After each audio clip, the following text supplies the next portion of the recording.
ಶಾಂತ YouTube ಚಾನಲ್ಗೆ ಸ್ವಾಗತ. ನಾನು ಇವತ್ತು ಮೊಸರು ಬುತ್ತಿಯನ್ನು ಮಾಡ್ತಾ ಇದ್ದೀನಿ. ಅದಕ್ಕೆ ಬೇಕಾಗುವ ಸಾಮಗ್ರಿಗಳು: ಅನ್ನವನ್ನು ನಾನು ಮಾಡಿಟ್ಕೊಂಡು ಇದನ್ನು ಆರಿಸಿ ಎತ್ತಿಟ್ಕೊಂಡಿದ್ದೀನಿ. ಅದಕ್ಕೆ ಮೇನ್ ಆಗಿ ಮೊಸರು ಬೇಕು. ಒಂದು ಬಟ್ಟಲು ಮೊಸರು, ಸ್ವಲ್ಪ ಕೊತ್ತಂಬರಿ ಸೊಪ್ಪು, ಬೆಳ್ಳುಳ್ಳಿ, ಮೆಣಸು, ಮೆಣಸಿನ್ಕಾಯಿ, ಸ್ವಲ್ಪ ಶುಂಠಿ, ಸ್ವಲ್ಪ ಕರಿಬೇವು, ಒಂದು ಏಲಕ್ಕಿ, ರುಚಿಗೆ ತಕ್ಕಷ್ಟು ಉಪ್ಪು, ಸಾಸಿವೆ, ಜೀರಿಗೆ, ಎಣ್ಣೆಯನ್ನು ತಗೊಂಡಿದ್ದೀನಿ. ನಾನು ಮೊದಲಿಗೆ ಒಂದು ಕುಟ್ಟಾಣಿಯನ್ನು ತಗೊಂಡು ಇದಕ್ಕೆ 1 ಇಂಚಷ್ಟು ಶುಂಠಿಯನ್ನು ಹಾಕ್ಕೊಳ್ತಿದ್ದೀನಿ, ಬೆಳ್ಳುಳ್ಳಿಯನ್ನು ಹಾಕ್ಕೊಳ್ತಿದ್ದೀನಿ. ಹಾಕ್ಕೊಂಡ್ಬಿಟ್ಟು ಸಣ್ಣಾಗಿ ಸ್ವಲ್ಪ ಕೊತ್ತಂಬರಿ ಸೊಪ್ಪನ್ನು ಹಾಕಿಬಿಟ್ಟು ನಾವು ಸಣ್ಣದಾಗಿ ಜಜ್ಕೊಂಡು ಬರೋಣ. ಸ್ವಲ್ಪ ತರಿ ಆದಮೇಲೆ ನಾನು ಒಂದು ಏಲಕ್ಕಿ ಬೀಜವನ್ನು ಸೇರಿಸ್ತಾ ಇದ್ದೀನಿ. ಅದನ್ನು ಚೆನ್ನಾಗಿ ಮಾಡ್ಕೊಂಡು ಬರೋಣ. ನೋಡಿ, ಈ ಥರ ತರಿಯಾಗಿ ನಾವು ಜಜ್ಕೊಂಡು ಇಟ್ಕೋಬೇಕು. ಇದನ್ನು ನಾವು ಸೈಡಿಗೆ ಎತ್ತಿಟ್ಬಿಡೋಣ.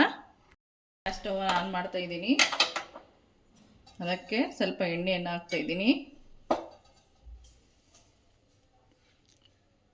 ಎಣ್ಣೆ ಕಾಯ್ಲಿ.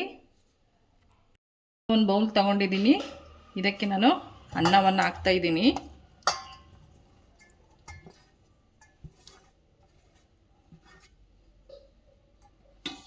ಆಮೇಲೆ 1 ಕಪ್ ಮೊಸರನ್ನು ಹಾಕ್ತಾ ಇದ್ದೀನಿ.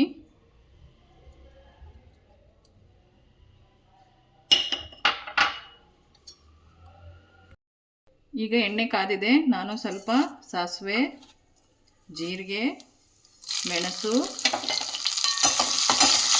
ಹಾಕಿಬಿಟ್ಟು ಚೆನ್ನಾಗಿ ಕೈ ಆಡಿಸೋಣ. ಸ್ವಲ್ಪ ಕರಿಬೇವಿನ ಸೊಪ್ಪನ್ನು ಹಾಕಿಬಿಟ್ಟು ಗ್ಯಾಸ್ ಸ್ಟವ್ ಆಫ್ ಮಾಡಿಬಿಡೋಣ. ಇದನ್ನು ನಾವು ತಣ್ಣಗಾಗಲು ಬಿಡೋಣ. ಇದು ತಣ್ಣಗಾಗಲಿ. ನಾನು ಆಗಲೇ ಜಜ್ಜಿಟ್ಕೊಂಡಿದ್ದೆಲ್ಲ ಆ ಮಿಶ್ರಣವನ್ನು ಹಾಕ್ತಾ ಇದ್ದೀನಿ. ಸ್ವಲ್ಪ ಕೊತ್ತಂಬರಿ ಸೊಪ್ಪನ್ನು ಹಾಕಿಬಿಟ್ಟು,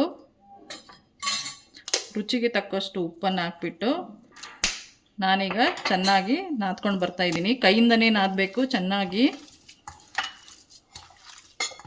ನೋಡಿ, ಈ ಥರ ಆಗಿದೆ ಅಲ್ವಾ. ಆಮೇಲೆ ನಾವು ಇದು ಒಗ್ಗರಣೆ ಮಾಡಿ ಎತ್ತಿಟ್ಟಿದ್ವಲ್ಲ, ಇದು ತಣ್ಣಗಾಗಿದೆ. ಈಗ ನಾನು ಇದಕ್ಕೆ ಸೇರಿಸ್ತಾ ಇದ್ದೀನಿ. ಇದು ತಣ್ಣಗಾದ್ಮೇಲೆ ಸೇರಿಸ್ಬೇಕು, ಇಲ್ಲಾಂದರೆ ಅದು ಬಿಸಿ ಇದ್ದರೆ ಹುಳಿ ಬಂದ್ಬಿಡುತ್ತೆ, ಮೊಸರು ಒಡೆದೋಗ್ಬಿಡುತ್ತೆ, ಟೇಸ್ಟ್ ಚೆನ್ನಾಗಿರಲ್ಲ.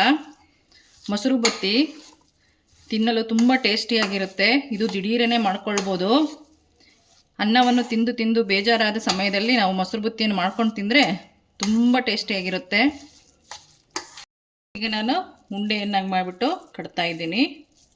ಈ ಥರ ಉಂಡೆಯನ್ನಾಗಿ ಮಾಡಬೇಕು.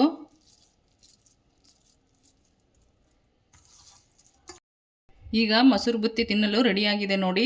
ಇದು ಶೇಂಗಾ ಚಟ್ನಿ ಪುಡಿ ಜೊತೆಗೆ ತಿನ್ನಲು ತುಂಬ ಟೇಸ್ಟಿಯಾಗಿರುತ್ತೆ. ಈ ವಿಡಿಯೋ ನೋಡಿದವರೆಲ್ಲರಿಗೂ ಧನ್ಯವಾದಗಳು. ಸಬ್ಸ್ಕ್ರೈಬ್ ಆ್ಯಂಡ್ ಲೈಕ್ ಮಾಡಿ. ಮುಂದಿನ ವಿಡಿಯೋದಲ್ಲಿ ಸಿಗೋಣ.